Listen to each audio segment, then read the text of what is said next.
Welcome to Satya online IAS academy Hyderabad. నా పేరు Kadari Ramesh. So ఇప్పుడు సరాసరి టాపిక్ అర్థమెటిక్లో భాగంగా సరాసరి టాపిక్లో పార్ట్ 2 ఎక్సర్సైజ్ చేస్తున్నాం. లాస్ట్ క్లాస్లో మనము 12 వరకు ఎక్సర్సైజ్ చేసాము. ఫార్ములాస్ కూడా ఇంట్రడక్షన్ చేసుకున్నాము. మేము ఆ ఫార్ములాస్ బాగా కవర్ చేసుకొని చూసుకుంటే మీకు చక్కగా అన్నీ కూడా కవర్ అయిపోతాయి. మనం ఈరోజు క్వశ్చన్లో నెక్స్ట్ క్వశ్చన్ నుంచి స్టార్ట్ చేద్దాం. So question number 13.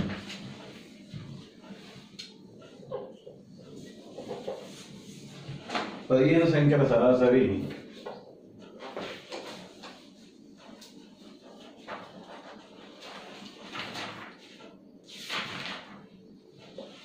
సరాసరి 21. వాటిలో 14 సంఖ్యల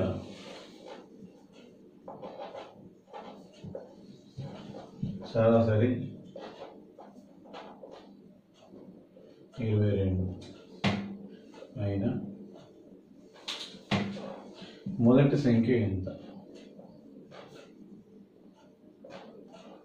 మొదటి సంఖ్య ఎంత? ఇక్కడ క్వశ్చన్స్ మీద మనం చాలా మంచి గ్రిప్ తెచ్చుకోవాలా. ఫస్ట్ క్వశ్చన్ అలా తీసుకున్నాం. ఇక్కడ మొత్తం 15 సంఖ్యలు ఉన్నాయి. 15 సంఖ్యల సరాసరి ఎంత ఇచ్చారు? 21 ఇచ్చారు. అందులోకి వెళ్ళి 14 సంఖ్యల సరాసరి ఎంత ఇచ్చారు? 22 ఇచ్చారు. అంటే 15 నుంచి 14 తీసేసి వచ్చేది ఒకటో సంఖ్య కదా, మొదటి సంఖ్య లేదు. కాబట్టి మొత్తం మీకు అర్థం కావడం కోసం ఒక లైన్ ఇస్తాను. 1 2 3 4 5 7 8 9 10 11 12 13 14 15 మొత్తం 15 సంఖ్యల సరాసరి ఇచ్చారు. ఈ 17 సంఖ్యల యొక్క సరాసరి 15 × 21 అంటే 15 × 15 5 1 15 315. అలాగే ఈ 14 సంఖ్యల సరాసరి ఇచ్చాడు అంటే 14 × 22 14 × 28 2 14 × 22 30 308. అప్పుడు మనకు మొదటి సంఖ్య మనం ఏం చేయాము? ఈ 315 కలిగి తీసాము. సో ఇట్లా మనము ఎక్స్ప్లెనేషన్. సో ఆన్సర్ చూడండి. సో మొదటి మొత్తం 15 సంఖ్యల మొత్తం 15 సంఖ్యల మొత్తం ఇది ఈక్వల్ టు సో 15 × 21 ఇది ఈక్వల్ టు 315. 14 సంఖ్యల మొత్తం 14 × 22 308. ఈ 308 తీసేస్తే 10 × 7 అంటే మొదటి సంఖ్య ఎంత అంటే ఇప్పుడు ఏమో ఈ మొదటి సంఖ్య మనకు 7 అని అర్థం. ఆన్సర్ ఈక్వల్ టు మొదటి సంఖ్య ఇది ఈక్వల్ టు 7 అని చెప్పాలి. ఈ విధంగా చూసుకోవాలి. ప్రతిసారి మనం భూమి ఫిగర్ చేయాల్సిన అవసరం లేదు. జస్ట్ ఇట్లా 15 సంఖ్యలు ఇచ్చాడు, ఇట్లా 14 సంఖ్యలు ఇచ్చాడు. ఒక్కొక్కసారి 15 సంఖ్య సరాసరి ఇస్తాడు, మొదటి 14 సంఖ్య ఇస్తాడు, 15 సంఖ్యలు ఇస్తాడు. ఒక్కొక్కసారి మిడిల్ సంఖ్య ఉంటుంది. ఎట్లా అడిగినా మనం కాన్ఫిడెంట్గా చేయాలి. సో ఈ విధంగా చేసేది కాబట్టి ఈ ఫిగర్తో మీకు కాన్ఫిడెన్స్ వస్తుందని చెప్పడం జరిగింది. Question number 14.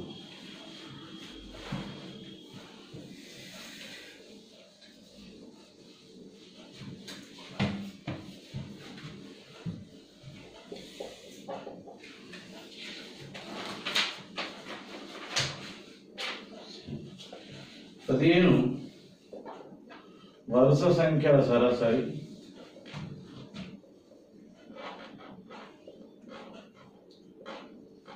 సరే 24 అయినా అందులో మొదటి 5 సంఖ్యల సరాసరి 21 మరియు చివరి 5 సంఖ్యల సరాసరి 26 అయిన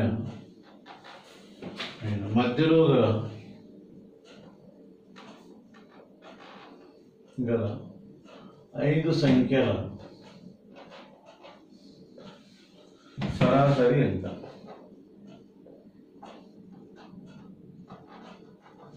ఇక్కడ క్వశ్చన్. ఇప్పుడు మనం ఫిగర్ తీసుకుంటే 1 2 3 4 5 6 7 8 9 10 11 12 13 14 15 అనుకుంటే ఈ 15 యొక్క సరాసరి ఎంత ఇస్తుంది మనకు? సో 15 × 24 అనమాట. ఎంత వస్తే అంత. అలాగే 1 2 3 4 5 ఈ 3 5 ఇచ్చిండు. అలాగే 1 2 3 4 5 ఈ 5 ఇచ్చిండు. 1 2 3 4 5 వీటి యొక్క సరాసరి కలుగుతుంది అనమాట. ఇప్పుడు ఏం చేద్దాము? మొత్తం 15 సంఖ్యల సరాసరి మొత్తం 15 సంఖ్యల మొత్తం is equal to 15 × 24 is equal to 15 4 66 15 2 34 360. ఇక్కడ నుంచి ఇక్కడ దాకా సంఖ్యలు 360 అనమాట. అలాగే మొదటి 5 సంఖ్యల మొత్తము ఈజ్ ఈక్వల్ టు 5 × 21. దాన్ని కొంచెం 360 దూరం వేసుకుందాం. So is equal to 5 × 1 5 1 5 5 2 10 105. చివరి 5 సంఖ్యల మొత్తము ఈజ్ ఈక్వల్ టు 5 × 20. 5 సంఖ్యల సరాసరి 26. ఇక్కడ ఇది ఇప్పుడు 5 6 30 3 5 13. ఈ రెండు కలిసి ఎంత మనకు ఇప్పుడు 235. 235. ఈ 235 ఈ 360 ఇక్కడ తీసేస్తే అప్పటికి వస్తుంది 10 ఇక్కడ అయితే 5 ఇక్కడ 5 ఉంటుంది 2 25 ఉంటుంది 25 ఇక్కడ 1 125. ఏంటి మధ్యలో గల 5 సంఖ్యల మొత్తము మధ్యలో 5 సంఖ్యల మొత్తం ఎంత వచ్చింది? 125 వచ్చింది. ఇప్పుడు అడిగింది మధ్యలో గల 5 సంఖ్యల సరాసరి అడిగింది కాబట్టి సరాసరి మధ్యలో గల 5 సంఖ్యల సరాసరి ఈజ్ ఈక్వల్ టు 125 మొత్తం 5 ఉన్నాయి కాబట్టి 5 2 10 5 5 25 ఈజ్ ఈక్వల్ టు 25 ఆన్సర్. ఓకేనా? మధ్యలో గల 5 సంఖ్యల సరాసరి ఈజ్ ఈక్వల్ టు ఎంత అంటారండి? 25. కన్ఫ్యూజ్ కాదు. అందుకే ఇక్కడ మ్యాథ్ మేము ఏం తెలియాలి మనకు. కాకపోతే మీకు బాగా అర్థం కావడం కోసం మొత్తం 15 సంఖ్యలు అంటే మొత్తం 15 సంఖ్యలు, ఈ మొదటి 5 సంఖ్యలు, ఈ చివరి 5 సంఖ్యలు, ఈ మధ్య 5 సంఖ్యలు సరాసరి అడిగింది కాబట్టి ఈ మొత్తం 15 సంఖ్యల నుంచి ఫస్ట్ లిస్ట్ లాస్ట్ 5 కలిపి తీసేస్తే 10 తీసేస్తే ఇంకెన్ని మిగులుతాయి? 5 మిగులుతాయి. ఆ 5 సంఖ్యలు మొత్తం పోయి ఆ 5 సంఖ్యలు ఈజ్ ఈక్వల్ టు సరాసరి. సరాసరి ఈజ్ ఈక్వల్ టు రాసుల మొత్తము బై రాసుల సంఖ్య.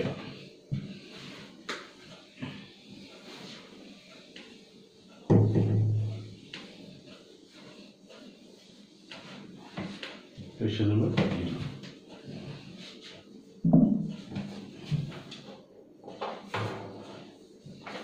A మరియు Bల సరాసరి వయస్సు చాలా ఇంపార్టెంట్ క్వశ్చన్ ఇది. 30 సంవత్సరాలు. A మరియు Bల సరాసరి వయస్సు 30 సంవత్సరాలు. B మరియు Cల సరాసరి వయస్సు 32 సంవత్సరాలు. C మరియు Aల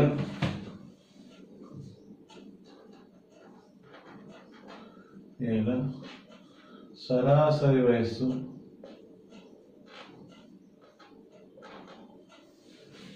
34 సంవత్సరాలు. అయినా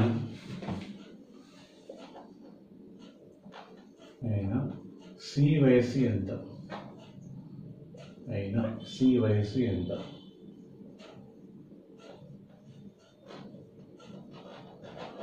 ఇక్కడ C వయస్సు ఎంత?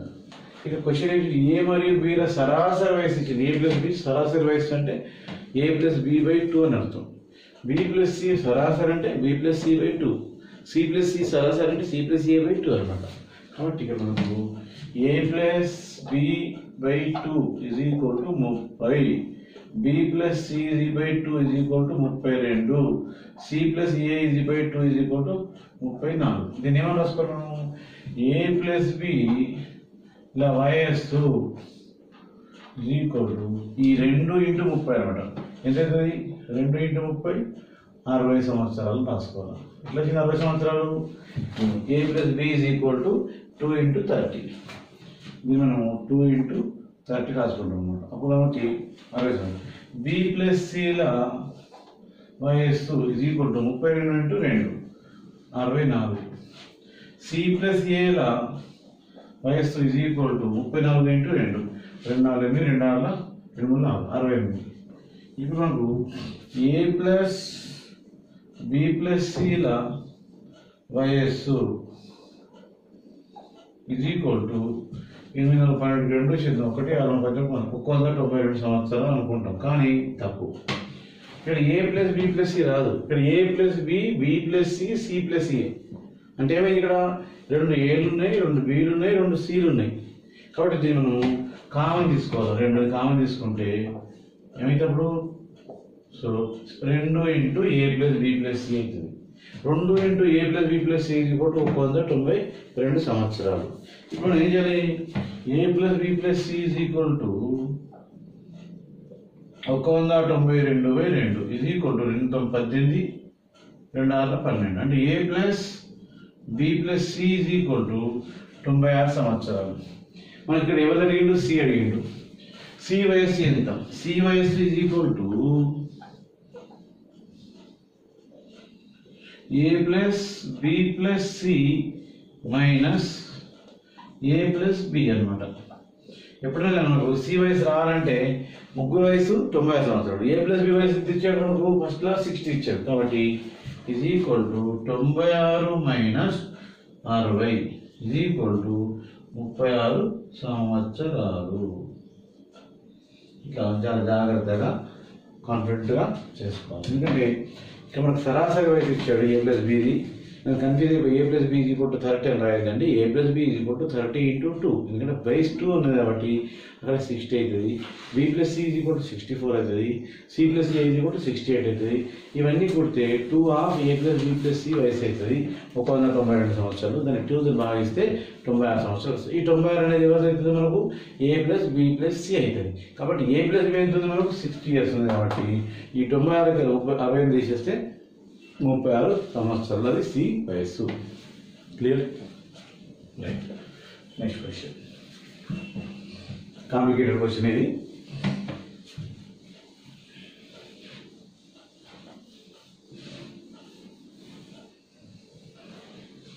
Question number 16.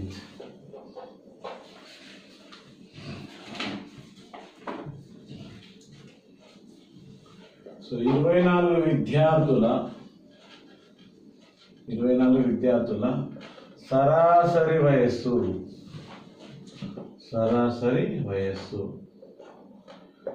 ఓకే 12 సంవత్సరాలు. కాబట్టి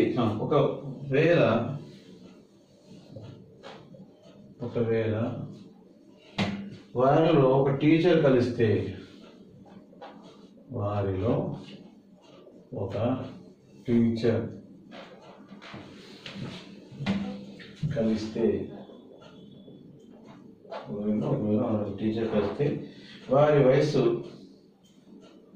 వారి సగటు వయస్సు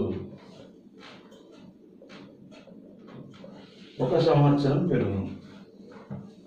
1 సంవత్సరం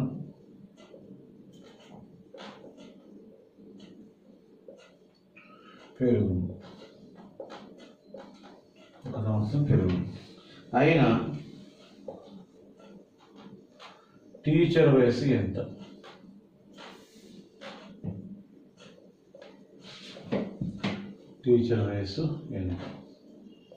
ఇక్కడ కొంచెం క్వశ్చన్ చూడండి. మనకు 24 విద్యార్థుల